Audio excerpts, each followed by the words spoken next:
Hi, I'm Leon Lovelace, and this is Unstoppable Force. I got a news story for everybody, and it's from the Huffington Post, and it's about how South Africa lifts a ban on their rhino horn sales. Okay. South Africa's Constitutional Court has dismissed an appeal by the Department of Environmental Affairs to keep a moratorium on the domestic trade-in rhino horn, according to a court document seen by Reuters on Wednesday.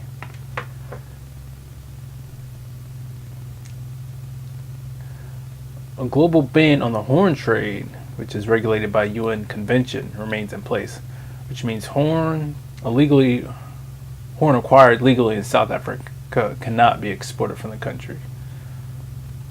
In May last year, South Africa's Supreme Court of Appeal dismissed the government's bid to uphold a ban on the domestic trade in rhino horn put in place in 2009. The Constitutional Court was its last judicial option. The government has not revealed the size of its rhino horn stockpile, but PROA estimates its members have around 6 tons and reckons the state has close to 25 tons. The combined 31 tons could fetch $2 billion by some estimates.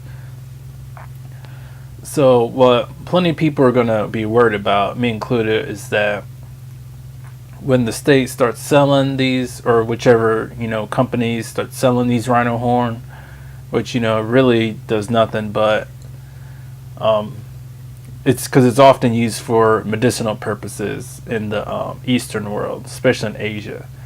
So what a lot of people are going to be worried about is that people will buy it from the state, in South Africa, and then they'll sell it to someone else that's out of the country, and that's illegal. But of course, people are going to, do stuff illegally, if that's what they truly want to do. So the worry is that if they start selling more of the rhino horn, that people are gonna, want more of this rhino horn, which really does nothing. So it'll push people to start killing more rhinos, and also even chopping their horns off when they're alive, just tranquilizing them, chopping their horns off, and then using the horn for whichever purpose they want to use. So of course that's just really egregious, and that's just very harmful to the animals, and it's really cruel and unusual. So that's something that we really shouldn't be doing at all. We really got to educate people that rhino horn's worthless. It's just just the same thing as your fingernails. So people just need to be educated that if anything, just clip your own nails and grind it up and do whatever. Don't go killing a whole bunch of animals just for something that you could just use yourself, that you naturally produce. And also, we need to educate people on just using more effective, natural medications, because, your fingernails, the keratin is not really going to do much of anything. So we really need to push people to, move towards something that's more effective for what they're looking for. And also, this is important because, just threatening rhinos, which are already threatened right now, that puts pressure on the environment that they live, because all the other living species that rely on rhinos to live, if you kill off rhinos, they're going to start, having detrimental effects. Maybe one or two of those species could become extinct because they rely on the rhinos so much. So I couldn't find too much, but I did find a little bit of information about what the rhino does for its environment. And it talks about how some large animals, I have this on SmithsonianMag.com. Some animals, they're really important to their environment that they live in. So if you kill them, the keystone species. So if you kill them, a lot of other species are going to dwindle up and then, die, or they're going to have really limited numbers. Like elephants, they're keystone species. They're really important to the environment that they live in.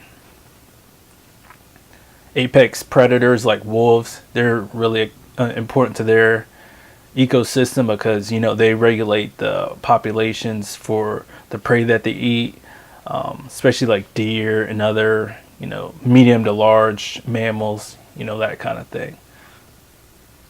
And they said that there's not too many studies on it, but they did find out that rhinos help create more diversity for the grasses, because they're a grazing species. They eat just grass mostly, but since a lot of grazers, they eat specific species of grass that will affect some of the other grass that will grow because of that.